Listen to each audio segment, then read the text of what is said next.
Bisa kita melanjutkan lagi nih cerita kedatangan DiCaprio, kan heboh sekali ya seorang artis Hollywood datang jauh-jauh ke hutan begitu. Nah, katanya juga dia memberikan grant kepada Loiser gitu. Nah, seandainya grant sudah turun belum ya? Belum. Nah, kalau seandainya nanti grant itu turun pada saatnya, kira-kira apa yang hendak dilakukan oleh Wiza untuk menyelamatkan Loiser dan satwa-satwa?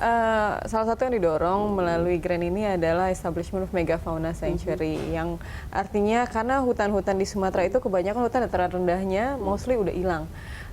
Loiser masih punya hutan dataran rendah terakhir dengan kondisi yang masih sangat baik, banyak satwa. Tapi di saat yang bersamaan karena banyak perambahan, konflik antara satwa dan manusia itu sangat intens gitu. Kita selalu mendengar cerita tentang gajah mati, gajah diracun dan sebagainya.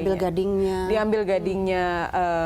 Tapi ya memang perlindungan satwa dan manusia itu kan berjalan seiringan. Lewat grant Leonardo DiCaprio itu adalah seed funding untuk melakukan establishment megafauna sanctuary. Tapi sebenarnya yang menjadi pahlawan di sini adalah pemerintah kabupaten.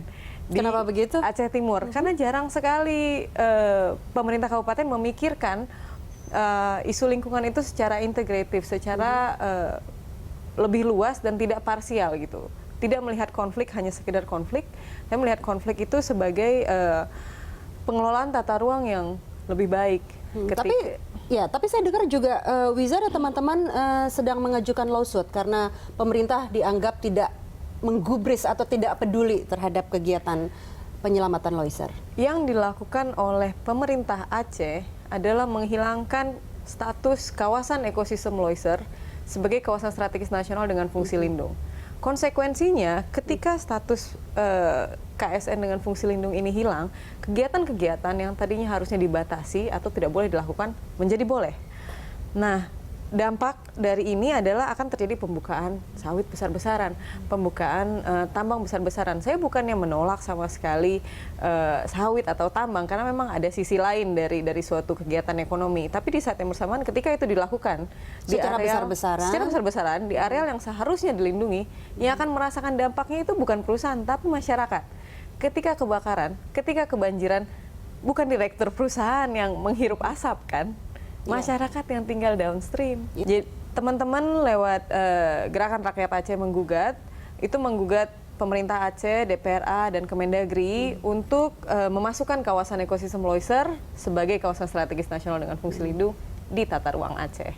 Nah, Wiza, ini cerita ke belakang nih. Seorang Farwiza Farhan. Dulu katanya sudah kerja di luar negeri di Australia, gajinya juga tinggi.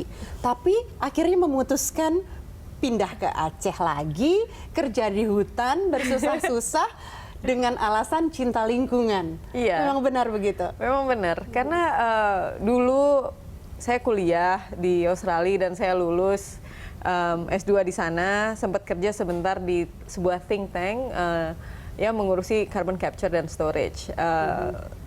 Dari proses bekerja itu saya menyadari bahwa apa yang dilakukan think tank ini adalah greenwash, suatu kegiatan yang tidak saya setujui. Dan saya merasa kontribusi saya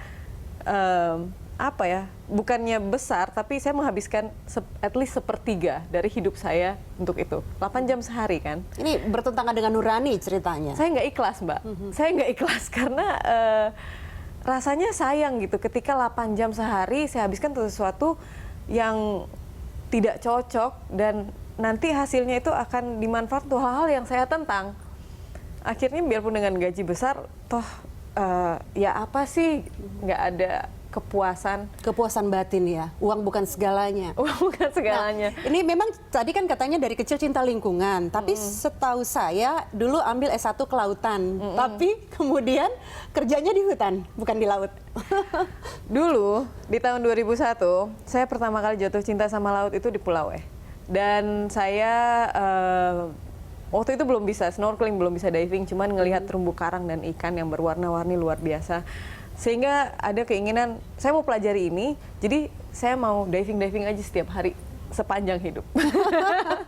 Tapi kemudian yang terjadi ketika saya lulus kuliah, udah menjadi marine biologist nih, balik ke tempat yang sama dan melihat itu terumbu karang sudah hancur. Rasanya sedih karena kehancuran terumbu karang itu bukan karena pembangunan yang tidak sustainable di areal itu. Areal itu masih relatively remote, relatively tidak ada apa-apa gitu. Tapi Tetap saja masih rusak. tetap saja rusak karena perubahan iklim. Karena ketika suhu air laut naik, karang itu semua bleach, kemudian dia mati. Itu hal-hal yang susah untuk ditahan di level lokal. Sementara pengelolaan hutan itu lebih bisa Intervensi manusia bisa lebih berarti di situ. Benar. Intervensi manusia di tingkatan lokal itu bisa berarti banyak. Ketika masyarakat di Aceh Tam yang memilih untuk melindungi hutannya, at least hutan di daerah situ tuh akan terlindungi. Ketika masyarakat di Aceh di Loiser memilih untuk melindungi hutannya, itu hutannya akan terlindungi gitu. Ya. Di segmen selanjutnya kita akan melihat apa saja kegiatan Wiza di hutan. Ada foto-fotonya yang sudah kita siapkan. Pemirsa tetaplah bersama kami di Female Zone.